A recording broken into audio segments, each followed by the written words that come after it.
Good morning, everyone. Thank you for joining us on this important day for Saskatchewan. I'm going to get right to it. It's time for change.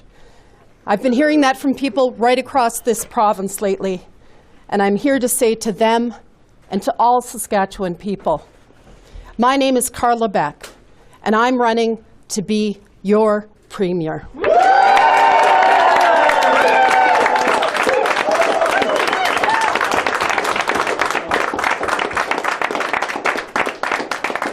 Now, make no mistake, we've got a little bit of work ahead of us.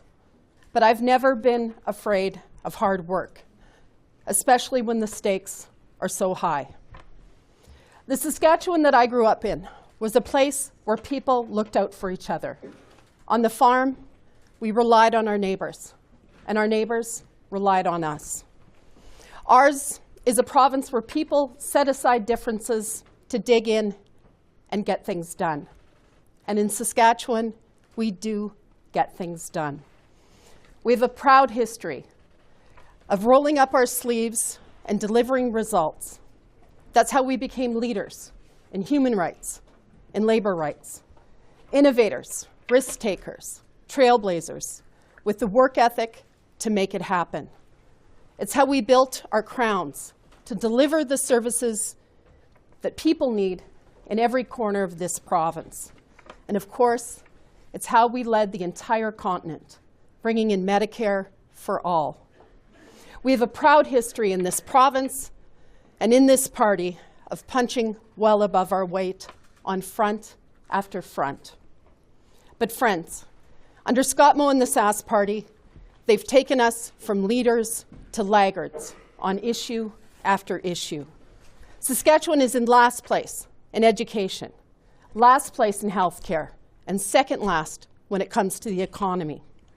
In fact, Scott Moe has the distinction of being the only premier in the entire country to have shrunk the economy before, during, and after the pandemic.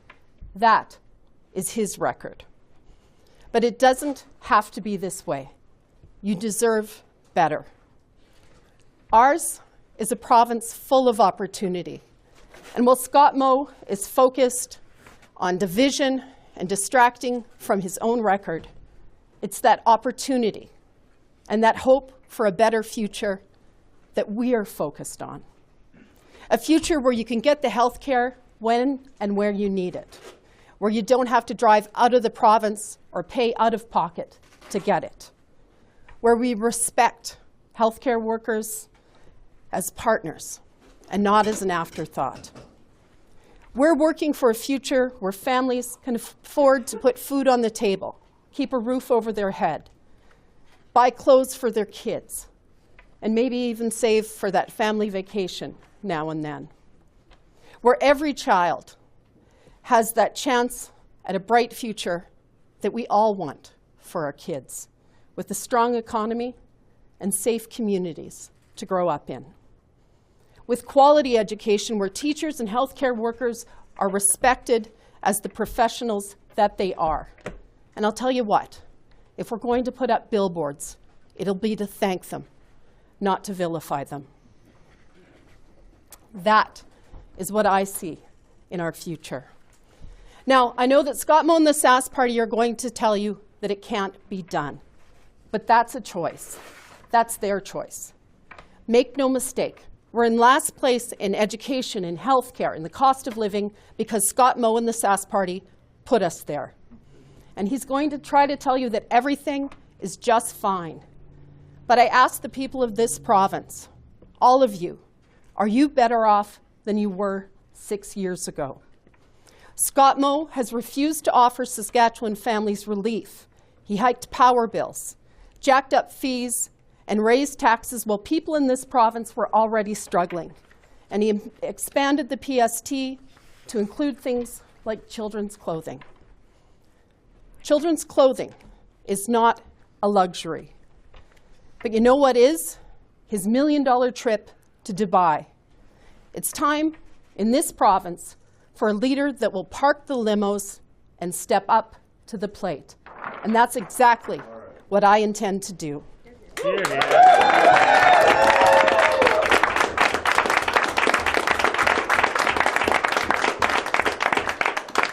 Not only have I committed that I won't raise taxes on Saskatchewan people, as Premier, I'm going to cut taxes.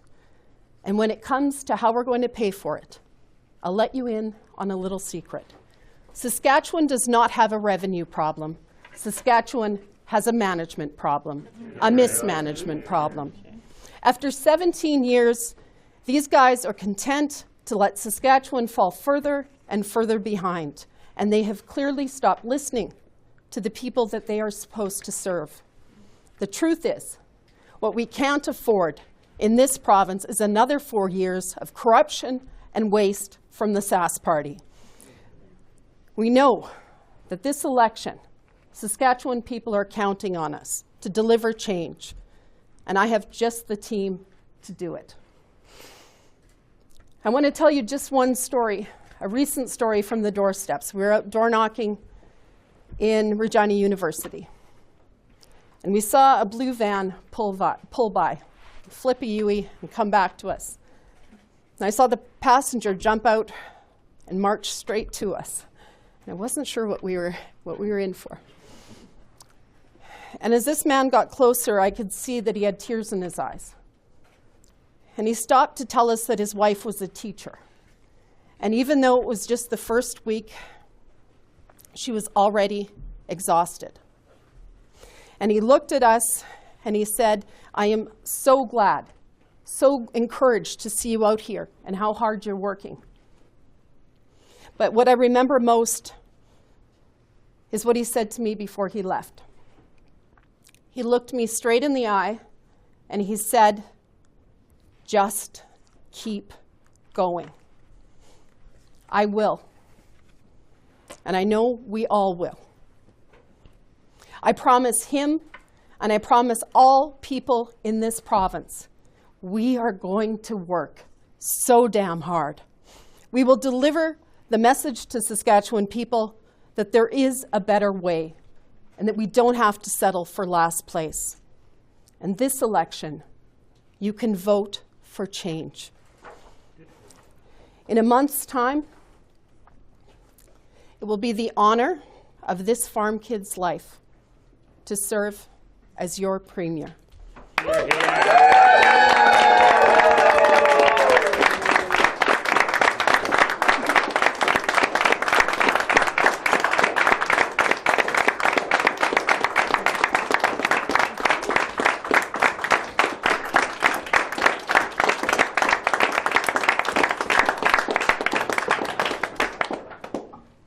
With that, I'm happy to take questions. Saskatchewan Party leader's initial message today would be familiar to you. We talked about the past record of the last NDP government, we talked about the current federal administration and the NDP role in propping that up in the carbon tax.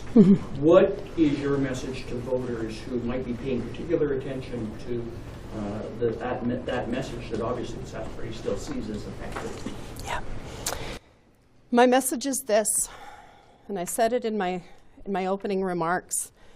I'm not surprised that Scott Moe is going to lean in to division to try to distract from his record. But the reality is that Scott Moe's record in this province has been to take us to last place on education, healthcare, cost of living. He's doubled the debt. He has refused to offer relief to Saskatchewan people. He's disrespected those who work in our schools, in our healthcare system. And simply, as people are saying to me, and I hear it time and time again, people are tired of that. They're looking for change. Our message is that better is possible. Better is what we're running on in this election, and that's exactly what we intend to deliver when this election is over. When it comes to affordability, we heard already this morning from the Premier, from Scott Moe, that there are income tax cuts coming as part of his campaign. I'm wondering if you have anything to directly say about affordability measures that you bring. I would say this. I don't think that the Premier has understood just how much Saskatchewan people have been struggling, that they've been struggling for years. And this is a Premier who has not only not offered relief to Saskatchewan people, has actually made life more expensive. We have a plan to focus on the things that people tell us are most troubling to them. Groceries, the children's clothing, gas, trying to put gas in their vehicle to get where they need to go. We've got a plan to deliver it right away. But I would also say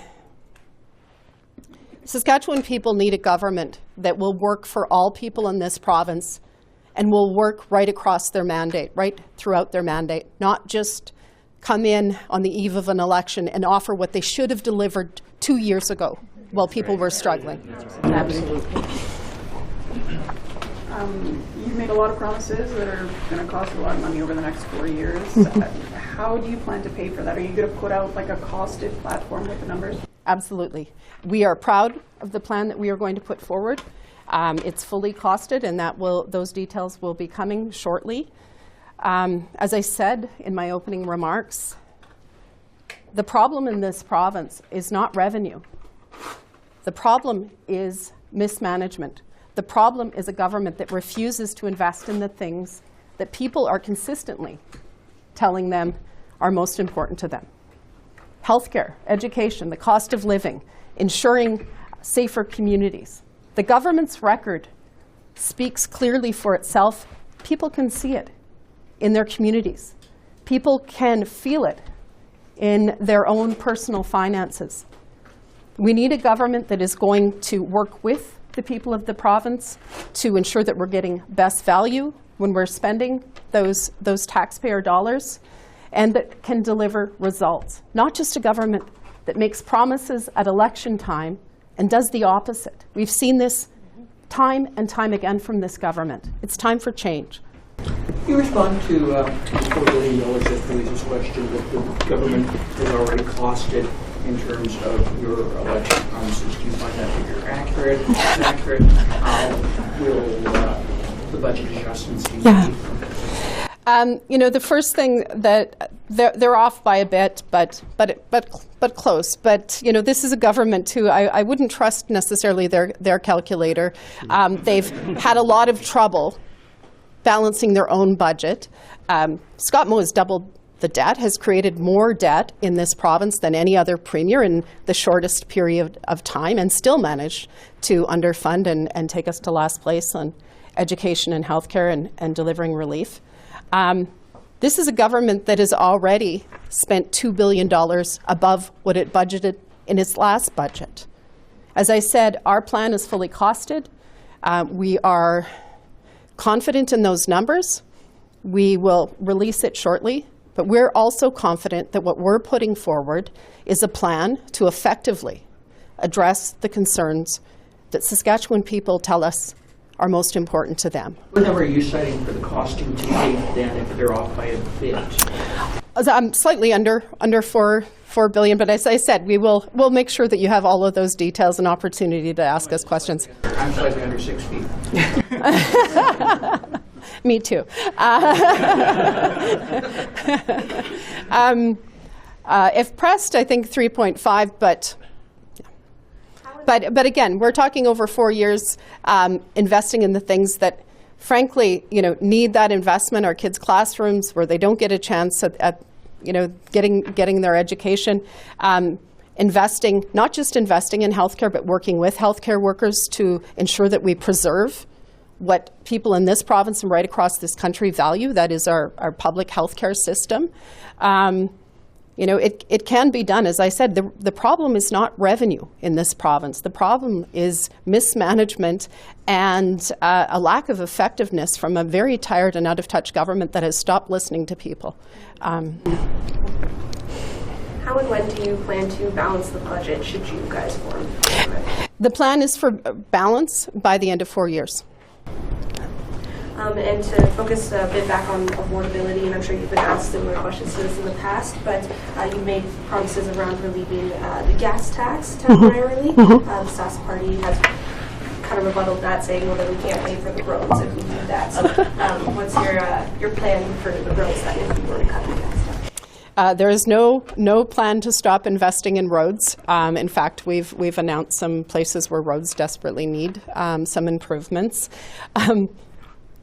Again, I'm sorry, I had a bit of a reaction to that, but this is a government on one hand who says we can't do this, but it has announced something else this morning.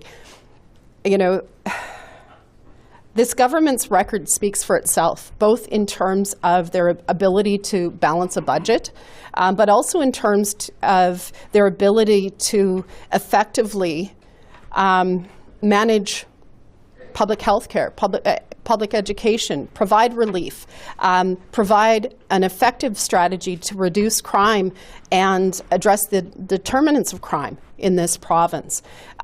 You know, they're good at spending money, I'll give them that, but they're terrible at delivering results for Saskatchewan people. It has to be both. I'm wondering if you can assure voters today that the NDP won't touch potash royalties, won't touch resource royalties. Wonder if I can get Yes. Yeah, that was part of the initial statement on not increasing taxes. What about the carbon tax specifically? What's the bit around that? As it has been from day one, our call has been for the carbon tax to be scrapped. You know, this is a measure that has not been effective. We have increasing costs and increasing emissions at a time when we can't afford either. It's not been effective. It is also terribly unpopular, and that has been our position for a very long time. There are other ways that we can reduce emissions without punishing provinces such as ours that have historically contributed so much when it comes to energy generation in this province.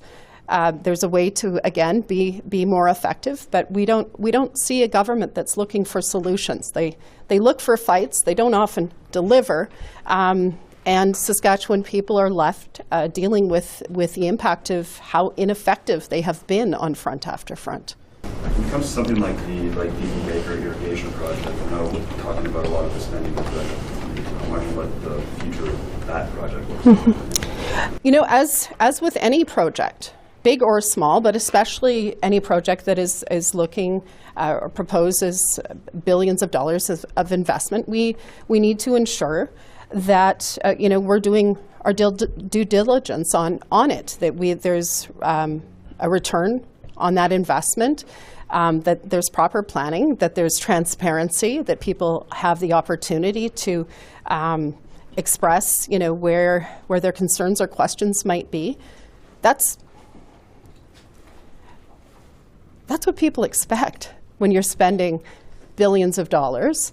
That's what we've committed to on that particular project, but it's how we would approach any major project in this province.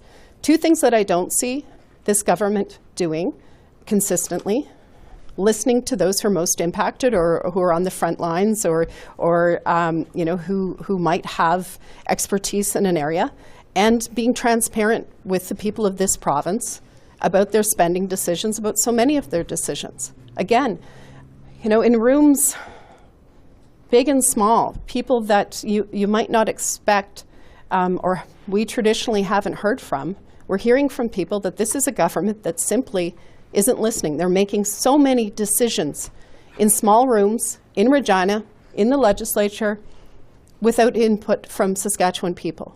That frustrates people at all levels of government, and it's another reason why people are saying it's time for change. In order to win this election, I know that you're going to need to pick up votes in rural Saskatchewan, so just want to get a sense from you about what you plan to do to appeal to rural voters, basically your plan for the folks outside of the major cities. Yeah.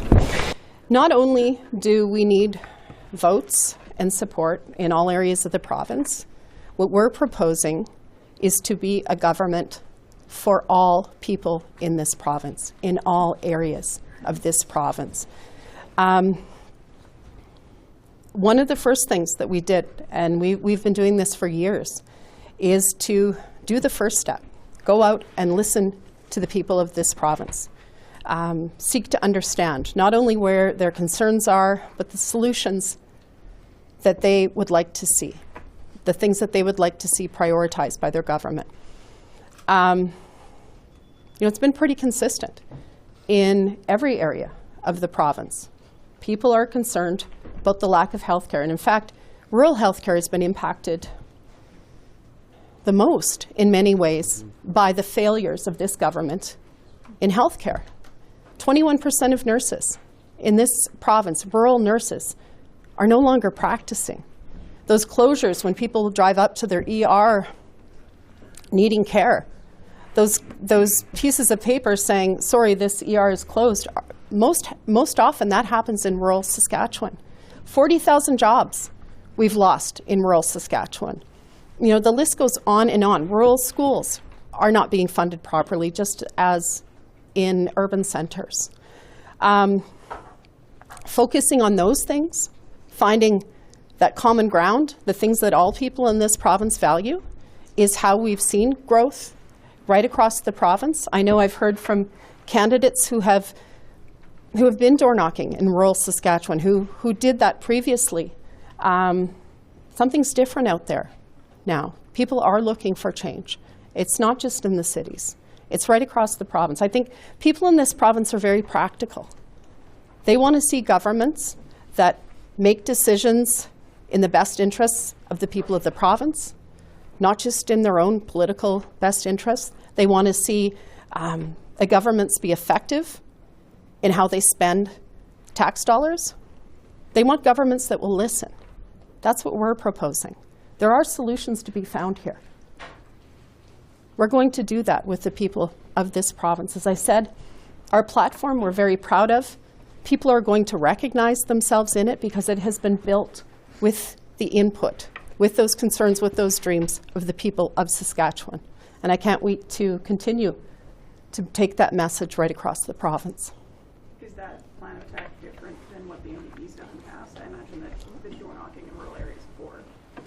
Yeah, I mean, the reception certainly is different. As I said, people who haven't heard from any politician for a long time. There's very much a sense in rural Saskatchewan the Sask Party has taken them for granted. There's a frustration out there. When they hear what we're proposing, not what the Sask Party says about us, but what we're actually proposing, people are receptive. People know that the things that we're focusing on are the things that they're worrying about, that are keeping them up at night. The work that this team has been putting in is like something I've never seen before. Not just the MLAs, certainly the MLAs and the candidates, but the volunteers, the staff, people right across this province who are saying, I've been quiet for too long. I can't sit this one out. I want to be part of this. We deserve change. I like what you guys are doing. I respect how hard you're working.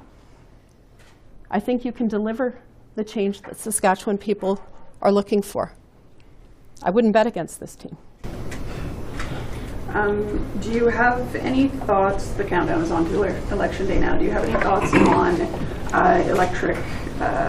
electronic polling books and poll counters, vote counters not being used in this election, even though they were used in the by-election?